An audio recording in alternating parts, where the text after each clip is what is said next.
시온에서 나팔을 불며 나의 거룩한 산에서 경고의 소리를 질러 이 땅 주민들로 다 떨게 할지니 이는 여호와의 날이 이르게 됨이니라. 이제 임박하였으니 곧 어둡고 캄캄한 날이요 짙은 구름이 덮인 날이라. 새벽빛이 산 꼭대기에 덮인 것과 같으니 이는 많고 강한 백성이 이르렀음이라. 이와 같은 것이 옛날에도 없었고 이후에도 대대에 없으리로다. 불이 그들의 앞을 사르며 불꽃이 그들의 뒤를 태우니 그들의 예전의 땅은 에덴 동산 같았으나 그들의 나중의 땅은 황폐한 들 같으니 그것을 피한 자가 없도다. 그의 모양은 말 같고 그 달리는 것은 기병 같으며 그들이 산 꼭대기에서 뛰는 소리는 병거 소리와도 같고 불꽃이 건물을 사르는 소리와도 같으며 강한 군사가 줄을 버리고 싸우는 것 같으니 그 앞에서 백성들이 질리고 무리의 날빛이 하얘졌도다. 그들이 용사같이 달리며 무사같이 성을 기어오르며 각기 자기의 길로 나아가되 그 줄을 이탈하지 아니하며 피차에 부딪히지 아니하고 각기 자기의 길로 나아가며 무기를 돌파하고 나아가나 상하지 아니하며 성중에 뛰어 들어가며 성 위에 달리며 집에 기어오르며 도둑같이 창으로 들어가니 그 앞에서 땅이 진동하며 하늘이 떨며 해와 달이 캄캄하여며 별들이 빛을 거두도다. 여호와께서 그의 군대 앞에서 소리를 지르시고 그의 진영은 힘이 크고 그의 명령을 행하는 자는 강하니 여호와의 날이 크고 심히 두렵도다. 당할 자가 누구이랴. 여호와의 말씀에 너희는 이제라도 금식하고 울며 애통하고 마음을 다하여 내게로 돌아오라 하셨나니 너희는 옷을 찢지 말고 마음을 찢고 너희 하나님 여호와께로 돌아올지어다.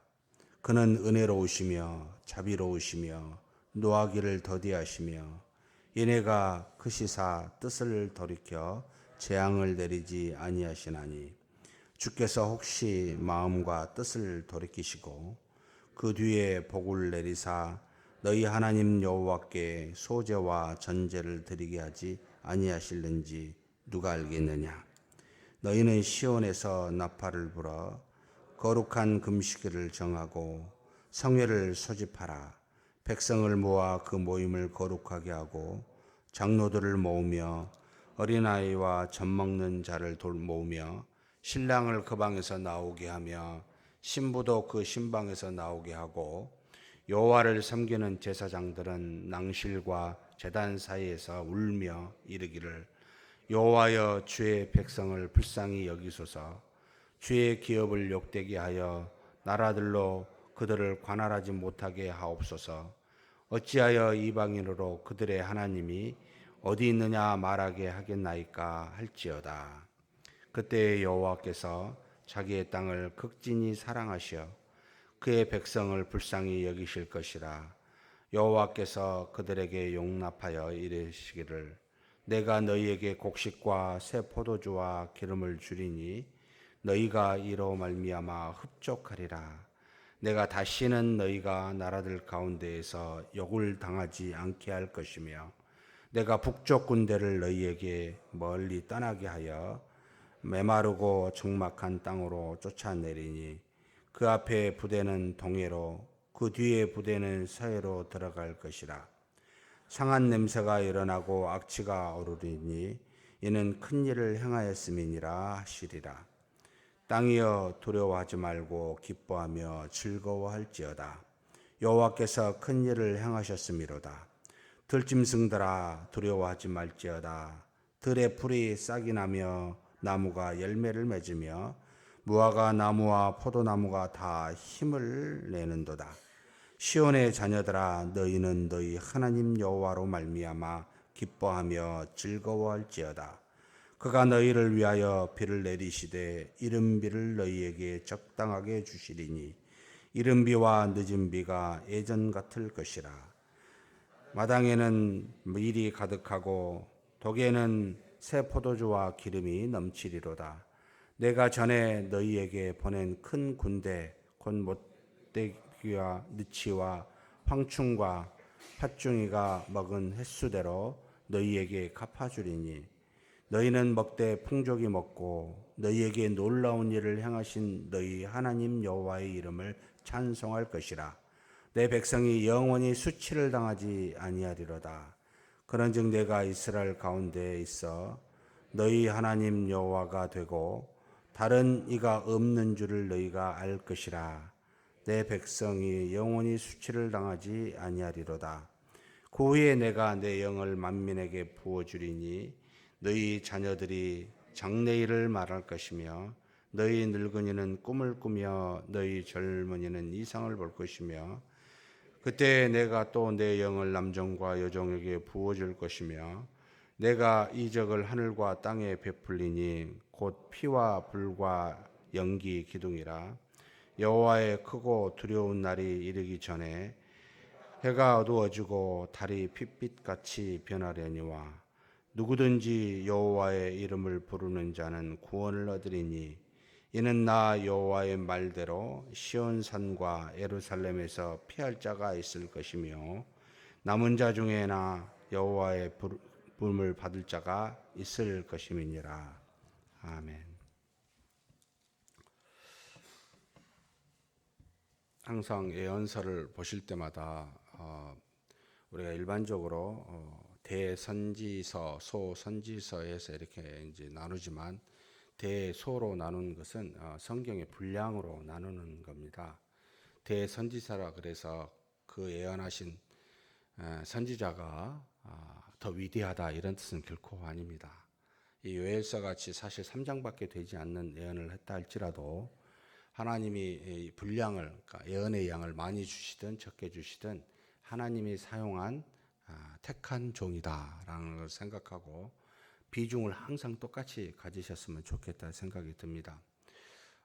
그만큼 분량이 작을수록 선지자 자신에 대한 내용과 그리고 그 시대를 측정한다는 것이 훨씬 더 어려워지긴 합니다.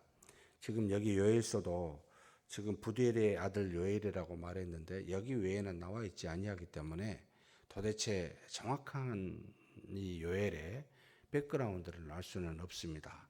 요엘이라는 것은 여호와는 하나님이시다를 축약한 그런 의미를 갖고 있는 의미이긴 합니다만 부두엘은 하나님이 신실하시다, 아버지가 이제 그런 사람이라고 봐서 아마도 경건한 가정의 집안 사람 아닌가라고 추측할 뿐입니다. 이가 대제사장의 집안이었던 귀족의 집안이었던 알 수는 없습니다. 다만 요엘이 대제사장의 용어, 소제나 전제 또는 제사장의 나팔 이런 용어들을 이 선지서 안에 많이 쓰여졌기 때문에 아마도 요시야 시대, 요시야가 7살에 즉위를 했는데 대제사장 보두니아에 의해서 섭정을 했었던 시대에 아마도 하나님께서 이 요엘을 들어 사용하신 그런 때가 아닌가라고 이렇게 보고 있습니다. 이게 이제 꼭 그런 것만 아니고 후기 느헤미야 시대에 하나님께서 이 요엘을 들어 사용하셨다라고 하는 학자도 있어서 전기설과 후기설이 동시에 존재하고는 있습니다만 그래도 전자를 훨씬 더 많이 대부분 인정을 하고 있는 상황입니다. 이 요엘서 전체는 한 3장밖에 안 됩니다. 근데 크게 2개로 메뚜기로 인한 하나님의 심판. 그러니까 그때는 지금도 메뚜기는 대단한 위력을 주고 있습니다만 그 메뚜기로 인한 그 농작물의 피해를 상당히 크게 당시의 고대 사회에서 이제 받았던 그런 것을 알고 있고 이 메뚜기의 어떤 그 고통을 하나님의 심판으로 여기고 있고 결국 이 메뚜기 때는 하나님이 나중에 북방, 여기 북쪽 나라라는 표현을 썼는데 북쪽에 있는 바벨론에 의해서 멸망시키게 될 이 지금 현재 시온, 예루살렘 중심으로 남유다 왕국이 그렇게 망하게 될 것임을 예언하고 있는 부분입니다. 이게 한 절반을 차지합니다. 2장 17절까지인가가 이 심판을 이야기하고 나머지 부분에 대해서는 너희들이 회개하고 돌아오게 되면 하나님이 축복하게 되는데 그 뒤에 있을 하나님의 어떤 회복에 대해서 표현하고 있는 내용으로 구성되어 있습니다. 오늘 이제 2장 읽은 이 본문은 1장에 이제 메뚜기 떼에 관련된 이야기를 하고 2장에 1절에서부터 11절까지 여호와의 날이라는 말을 몇 번 쓰게 됩니다. 하나님의 날, 여호와의 날, 이것은 참 우리에게 기쁜 날이어야 돼야 되는데 여기 지금 심판에 대한 이야기를 하고 있습니다. 1절에서 11절 여호와의 날에 하나님이 많고 강한 북방 민족을 통해 메뚜기처럼 사용하여서 심판하게 될 것이다 라고 하는 내용이 11절까지 되어 있고, 그 다음에 12절에서 17절까지는 이렇게 하나님이 심판하시는데 지금이라도 너희가 회개하게 되면 하나님은 은혜로우시고 자비로우시고 노를 더디하시는 분이시니까 너희를 다시 회복시켜 주실 것이다. 그러니 회개해라. 회개를 촉구하고 있는 내용입니다. 그리고 난 다음에 바로 18절에서 27절에 회복한 하나님의 그 회복이 굉장히 풍성할 것임을, 예전보다 더, 그래서 다시는 너희의 심판이 없게 될 것임을 이야기하고 있는 것이 바로 18절에서 27절에 나오고, 마지막 29절에서 32절은 이것을 이제 우리가 참 신약 성경에서 베드로가 오순절날 성령의 놀라운 역사를 경험하고 나아가서 저들이 포도주를 마셔서 조금 뭔가 이상하다라고 하는 유대인들을 향해서 이 현상이 어떤 현상인지를 이 요엘서 2장 28절에서부터 32절의 말씀을 이야기하면서 성령의 역사, 곧 요엘서가 예언한 것이 이루어졌다, 성취되었음을 설명해 주는 그와 같은 내용에서 이렇게 인용하여 사용하고 있는 말씀이 바로 마지막 부분에 나와 있습니다. 이렇게 구성해 가면서 우리가 한 두 가지 정도 은혜를 좀 나눴으면 좋겠다 생각이 드는데, 하나님이 말씀하신다로 심판하신다는 우리는 공의로우심이라고 그럽니다. 신이시라면 모든 것이 뜻이 계실 거 아니에요. 그냥 우리가 믿든 믿지 아니하든 하나님이 계시다면 그 뜻을 가지고 뭔가를 통치하고 모든 것을 역사하시지 않겠어요? 그러면 그 뜻이 뭡니까? 라고 할 때는 전부 다 미리 가르쳐 주셨습니다. 하나님의 말씀이라는 성령의 저자를 통해 우리에게 알려주셨습니다. 그러면 이 말씀대로 행하시고 말씀대로 모든 것을 하신다라는 것을 우리가 공의로우신 하나님, 의로우신 하나님이라고 부릅니다. 말씀하지 않는 것을 하나님이 행하시지 않는다는 뜻입니다. 그래서 모든 뜻은 여기 성경에 나와 있는데, 이 말씀대로 순종한 하나님이 택하여 세운 이스라엘 백성이 하나님의 말씀대로 순종하게 될 때는 너희가 복을 받고, 불순종하게 될 때는 너희가 나로부터 심판, 징계를 받을 것이다 라는 것이 하나님이 일관되게 하나님이 택한 백성에게 요구한 겁니다. 그러면 하나님의 백성된 우리는 가장 기본적인 것은 그 말씀에 순종해야 된다는 겁니다. 하나님의 뜻이 계시니까 우리 뜻대로 하지 말고 하나님의 뜻대로 해야 되는데, 이것을 의무적으로가 아니라 하나님이 우리에게 명하신 모든 것은 이 땅에서 최상으로서, 인간으로서 최고의 삶을 살 수 있는 길을 하나님이 제시한 겁니다. 하나님이 우리를 육체를 만드셨고 하나님의 형상이라는 표현으로 우리가 번역하고 있습니다만, 하나님의 가진 어떤 것을 우리에게 주심으로 그게 영이지요. 그래서 이 땅에서 최상으로 살 수 있는 것은 창조주의 영과 피조된 영이 서로 만나 연합하여 교통함으로 이 땅에서 최상의 삶을 살 수 있도록 그렇게 우리를 인도하고 계시는데, 그게 하나님의 뜻인데 그렇게 살려고 계속해서 요구하고 있는 이 말씀을 불순종하게 되면 하나님이 우리에게 심판하시게 된다는 겁니다. 왜냐하면 내가 너희의 여호와 하나님인 줄, 내가 너희의 하나님인 줄, 너희는 나의 백성인 줄을 깨닫게 또 알도록 하시기 위해서 심판을 주신다는 겁니다. 그래서 순종하게 말씀을 주시면 순종해야 되는 게 우리인데 불순종하잖아요. 그게 계속해서 불순종하잖아요. 그러면 불순종한 우리에게 뭘 요구하시겠습니까? 바로 여기 12절에서부터 17절에 당시의 백성만 아니라 지금 우리에게도 동일합니다. 회개하라는 겁니다. 돌이키라는 겁니다. 야, 내가 너희에게 이거 줬는데 너희가 이거 안 따랐지? 그러면 돌아와. 하나님은 그 즉시 너희에게 심판하지 않고 내가 기다린다. 기다려줄게. 돌아와. 한번 12절에서부터 우리 한번 14절까지 한번 읽어보겠습니다. 여호와의 말씀에 너희는 이제라도 금식하고 울며 애통하고 마음을 다하여 내게로 돌아오라 하셨나니 너희는 옷을 찢지 말고 마음을 찢고 너희 하나님 여호와께로 돌아올지어다. 그는 은혜로우시며 자비로우시며 노하기를 더디하시며 인애가 크시사 뜻을 돌이켜 재앙을 내리지 아니하시나니 주께서 혹시 마음과 뜻을 돌이키시고 그 뒤에 복을 내리사 너희 하나님 여호와께 소제와 전제를 드리게 하지 아니하실는지 누가 알겠느냐. 우리가 해야 될 모습은 두 가지밖에 없습니다. 하나님의 말씀을 순종하든지 불순종할 때는 회개하든지입니다. 왜냐하면 하나님은 뜻이 계시기 때문입니다. 하나님은 말씀이 있기 때문입니다. 우리가 아침마다 기도하고 말씀을 듣는 이유는 하나님의 뜻이 무엇인지를 알고 거기에 순종하고자 함입니다. 우리 머릿속에 담으려고 하는 것이 아닙니다. 우리가 하나님에 대한 지식을 많이 알려고 성경을 보고 기도를 하는 게 아닙니다. 하나님의 뜻이 이것이니 내 삶을 이렇게 살겠습니다 라고 순종하든지 못 살았으면 하나님 제가 돌이키겠습니다 라고 하든지 둘 중에 하나를 하라는 겁니다. 하나님이. 만약에 회개하게 되면 뭐 한다? 뒤에 지금 쭉 나옵니다. 여기 지금 18절에서부터 27절에 회복시켜 줄 거라고.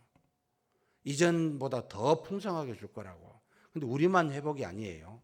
이스라엘의 땅, 하나님의 심판으로 말미암아 회개하지 않는 이 바벨론에 의해서 BC 586년에 이 유대가 망하게 되는데 나중에 회복하게 되는데 이 백성만 회복이 아니에요. 땅을 회복시키겠다. 들짐승을 회복시키겠다. 시온의 백성들을 내가 회복시키겠다. 너희가 횟수대로 메뚜기에 의해서 멸망당한 모든 것들을 횟수대로 전부 다 회복시킬 것이다. 하나님이 그렇게 이야기하십니다. 그런데 거기만 예전처럼 회복되는 정도로만 끝나는 게 아니고요. 보면은 참 놀랍습니다. 26절, 27절입니다. 같이 한번 읽겠습니다. 너희는 먹되 풍족이 먹고 너희에게 놀라운 일을 행하신 너희 하나님 여호와의 이름을 찬송할 것이라. 내 백성이 영원히 수치를 당하지 아니하리로다. 자, 풍성이 먹고 두 가지를 합니다. 하나님께 돌아와요. 아, 하나님이시구나. 정말 여호와는 나의 하나님이시구나. 하나님을 찬송하게 되고 그 다음에 뭐요? 다시는 이와 같은 것으로 수치를 당하지 않게 한, 다시는 옛날과 같이 그렇게 타락하게 가지 않는 은혜를 우리에게 주십니다. 이뿐만 아닙니다. 27절입니다. 같이 한번 읽겠습니다. 그런즉 내가 이스라엘 가운데 있어 너희 하나님 여호와가 되고 다른 이가 없는 줄을 너희가 알 것이라. 내 백성이 영원히 수치를 당하지 아니하리라. 하나님을 정확하게 알게 됩니다. 하나님을. 그래, 심판 뒤에 우리는 많이 알죠. 정확하게 알게 되고 그 하나님이 나의 하나님이시구나. 유일한 신이시구나. 그리고 다시는 이런 수치를 당하지 않게 하시는 것을 우리는 깨닫게 됩니다. 그리고 난 다음에 그 유명한 요엘서 2장 28절에서 32절 말씀을 주십니다. 하나님은 예언서를 보게 되면 현실의 문제에 대해서 지적하고 심판하실 것을 말하고 회복을 말씀하시면서 반드시 이 땅에서 물리적인 이스라엘 나라만 회복시킬 것을 말씀하지 않고 반드시 그 다음에는 영적인 나라를 연결시켜서 말씀을 주십니다. 그래서 앞에 있는 조그마한 산을 봄으로 인해서 멀리 뒤에 있는 산이 어떠해야 될지를 깨닫게 해주시는, 그래서 예언서는 당시의 문제를 이야기하지만 그 예언서를 가만히 보면 지금의 시대 그리고 좀 더 나아가면 주님이 오시는 재림의 마지막 때까지 전부 다 연결되어 있습니다. 그래서 당시의 모든 역사를 이 예언서를 통해 보면서 그때 지금 하나님도 이 요엘을 통하여 이 땅에 예수 그리스도가 오시사 다시는 믿는 자가 이방 민족에 의해서 멸망당하지 않을 것을 약속하시고, 그리고 난 그 이스라엘 백성에게 하나님의 영이, 선지자들에게만 갔었던 그 하나님의 영이 모든 사람에게 갈 것이라고. 그래서 하나님의 말씀을 듣고 말할 수 있을 거라고. 지금 그게 28절부터 32절입니다. 그런데 이것도 나중에 언젠가 제가 했던 기억이 나고 다시 해야 될 거라고 보이는데요. 28절에 같이 한번 읽겠습니다. 그 후에 내가 내 영을 만민에게 부어주리니, 이게 지금 주제예요. 내가 내 영을 만민에게 부어주리니 라고 하는 이 만민은 모든 사람들인데, 이 땅에 있는 모든 사람들이 아니라 하나님이 택한 모든 백성들을 말합니다. 민족을 넘어서 유대인만이 아니라. 그런데 이 모든 만민에게 부어주는데, 이 만민 안에는 자녀가 있고 늙은이가 있고 젊은이가 있어요. 그래서 그 안에는 이 만민에게 영을 부어주는데 장래일을 말한다, 또 꿈을 꾼다, 이상을 본다, 하나님의 뜻을, 하나님의 말씀을 깨닫는 방식, 사람에 따라 달라집니다. 나이 드신 분들은 나이 드신 분대로, 젊은이는 젊은이대로 달라질 뿐입니다. 그런데 만민에게 성령의 역사가 곧 오순절날 성령이 오심으로 그와 같은 놀라운 역사, 하나님의 뜻을 말하고 듣고 여러분 보게 되는 그런 일들이 일어난다라고 가르치고 있습니다. 이걸 가지고 고린도전서 12장에서 14장까지 나오는 성령의 그 은사로 바로 넘어간 분들이 많은데 전혀 그것과는 상관없습니다. 성령이 우리 안에 내주하사 구원에 이르게 하여 이제는 다른 사람을 통하여, 선지자를 통하여 알게 하신 하나님의 말씀을 직접 너희가 알 거라고. 너희 안에 계신 하나님 때문에 직접 너희가 이 선지자들과 같은 사람이 될 거라고, 예언할 것이라고, 하나님의 말씀을 주시사 깨닫게 될 것이라는 뜻입니다. 그래서 지금 저와 여러분은 누구를 통해서 하나님을 아는 게 아니고요, 우리 안에 계신 성령을 통해서 얼마든지 알 수가 있습니다. 그러니 제발 어떤 사람 따라가지 마시고 우리에게 외적으로 주신 성경과 내적으로 주신 성령을 통하여 얼마든지 하나님을 알 수 있고 깨달을 수 있으니 직접 만나십시오. 간접적으로 만나지 마시고. 그런 시대가 바로 예수 그리스도 이후에 성령의 시대가 되었다라는 뜻입니다. 이런 은혜를 하나님이 회개하여 복을 주신 백성에게 지금 생각하고, 이때가 지금 한 BC 한 언제입니까? 한 800년에서 790년 사이니까 벌써 얼마가 됐습니까? 한 2800년 전에, 그리스도가 오시기 800년 전에 이 예언의 말씀을, 성령이 오실 것임을 우리에게 이야기해 주신 겁니다. 사랑하는 성도 여러분, 그렇게 우리는 굉장한 은혜를 받은 자들입니다. 자, 그렇다면 회개하십시다. 말씀을 들었으면, 그 말씀과 어긋났으면 이제 돌이킵시다. 이러는데 어떻게 해야 되나 고민하지 마시고, 언제까지 정말 말씀만 듣고 돌이키지 않으시렵니까? 우리를 돌아보고 정말 하나님 앞에 자복해서 우는 저와 여러분이 되시길 주의 이름으로 축복합니다. 전능하신 하나님 아버지, 지금부터 2800년 전에, 그리스도가 오시기 800년 전쯤에 요해를 통하여 우리에게 말씀하여 주시니 감사합니다.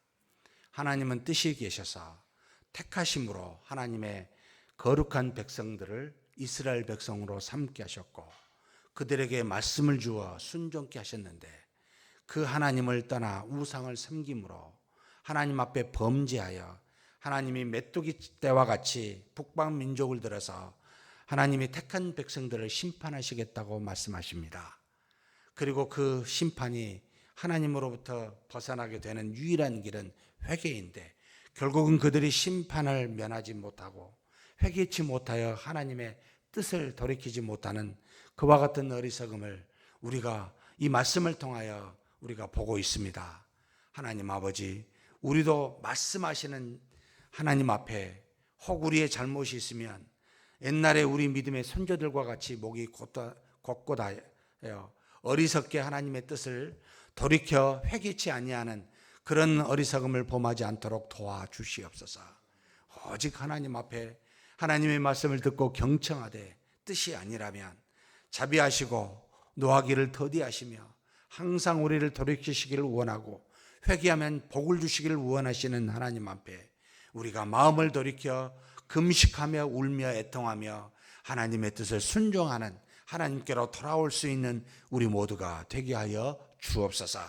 지금 우리는 예전과 다르게 성령의 내주하심으로 이제는 하나님의 말씀을 직접 들을 수가 있고 직접 말하며 볼 수가 있는 시대가 되었습니다. 이제는 그 안에 내 안에 계신 성령을 항상 생각하며 말씀하신 대로 우리가 순종하며 나아가는 우리 모두가 되게 하여 주옵소서. 우리 주님 예수님의 이름으로 기도하옵나이다. 아멘.